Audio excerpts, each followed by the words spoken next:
All right, let's start slow. Picture this. You're scrolling through old social media posts as one does at 2 a.m., and suddenly you land on a photo from 2014. The lighting screams early Instagram.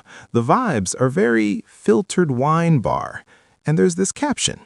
Had such a fun night with this wonderful lady, Meghan Markle, last night. Thanks, Marcus Anderson. Pause. Rewind. Read that again. Why is a grown man publicly thanking another man for hanging out with Meghan Markle? And who exactly is Marcus Anderson in this equation? Because that little throwaway thanks, yeah, that's not nothing. That's a breadcrumb.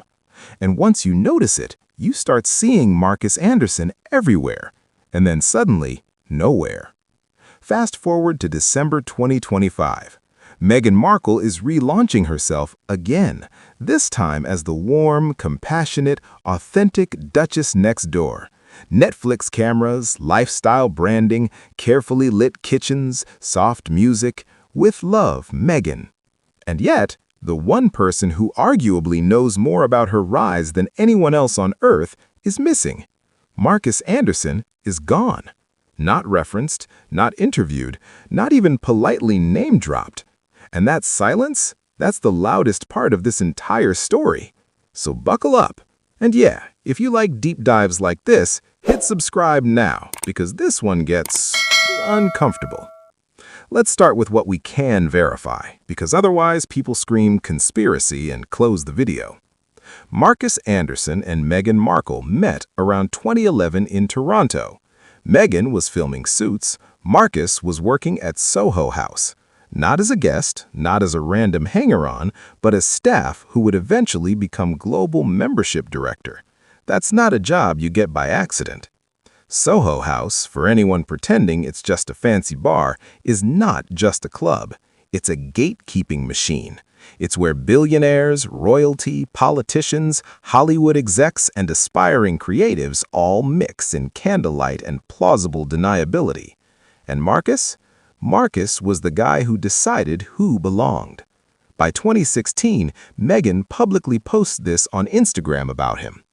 What would I do without you, my loving, supportive, and endlessly fun friend? I know what I would be, bored, and life would be infinitely less interesting. I love you so much. That's not casual. That's not brunch buddy energy. That's dependence. Royal author Katie Nicole later documented that Prince Harry didn't just bump into Meghan like a rom-com. He asked Marcus Anderson to arrange an introduction in a private Soho House room in May 2016. Marcus didn't just introduce them, he curated the situation. From there, Marcus is everywhere. Third-wheeling early dates, front row at the 2018 wedding, organizing Meghan's bachelorette, attending the New York baby shower, showing up again and again as the quiet constant.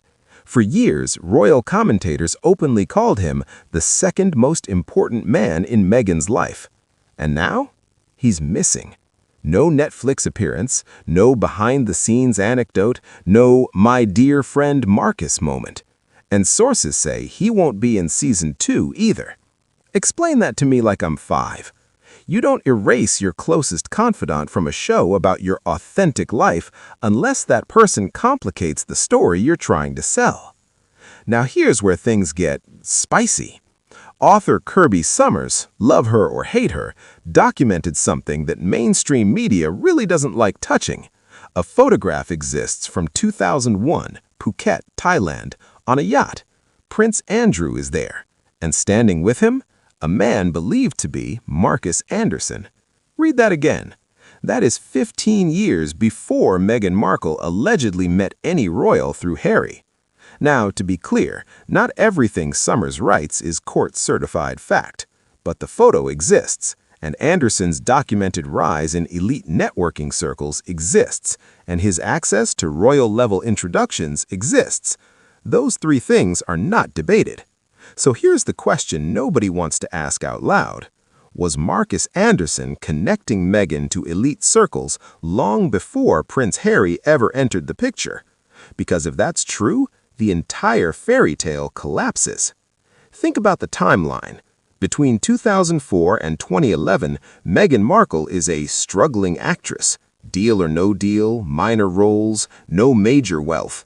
And yet, photos surface of her on yachts in Monaco, in the Mediterranean, at elite parties with older, very wealthy men. Who paid for that lifestyle? How did she get access? And how does a woman with no known independent wealth afford that while auditioning in Hollywood? The math doesn't math unless there's a connector. And Marcus Anderson, whose literal job was facilitating elite access, fits perfectly.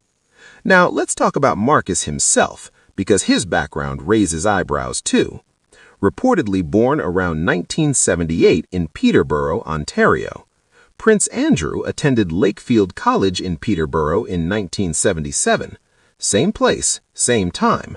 Interesting coincidence. Marcus has no publicly traceable family history, no known parents, no clear educational background. And yet he somehow rises from waiter to global gatekeeper for one of the most exclusive private networks on Earth. Is there proof of a deeper connection? No DNA tests, no official confirmation. But when people online ask, how does someone like this gain access to royals without protection? It's not a crazy question. It's a reasonable one. Now add this to the mix. Sources, unverified but consistent, claim Marcus has become increasingly uncomfortable with Meghan's public narrative. One alleged insider said Marcus facilitated her access. That was his job. But watching her build a brand on authenticity while knowing how calculated her social climbing was, that's hard to stomach. Another claims Marcus knows exactly when Meghan encountered certain elite figures, and that the timeline doesn't match the official story. Again, I can't verify those sources, but I can verify his absence. And absence in this context is a statement. Because here's the thing about Soho House discretion. It only works when everyone benefits. Marcus built his career on silence, on protecting secrets, on never speaking out. But what happens when you protect someone for over a decade and they erase you from their story? What happens when you profit off a narrative you know is incomplete while you're quietly pushed out of frame? At some point, loyalty expires.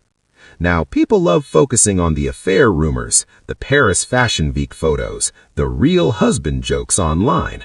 Personally, I think that's a distraction. Whether Meghan and Marcus were romantically involved is almost irrelevant.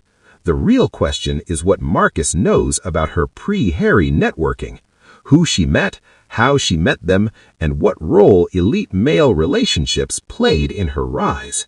If Marcus ever speaks, and that's still a massive if, he could clarify how Meghan navigated elite circles between 2004 and 2011, whether her yacht world connections overlapped with royal circles earlier than admitted, how Soho House networking influenced her career opportunities, and what Harry was told and what he wasn't told before that first date.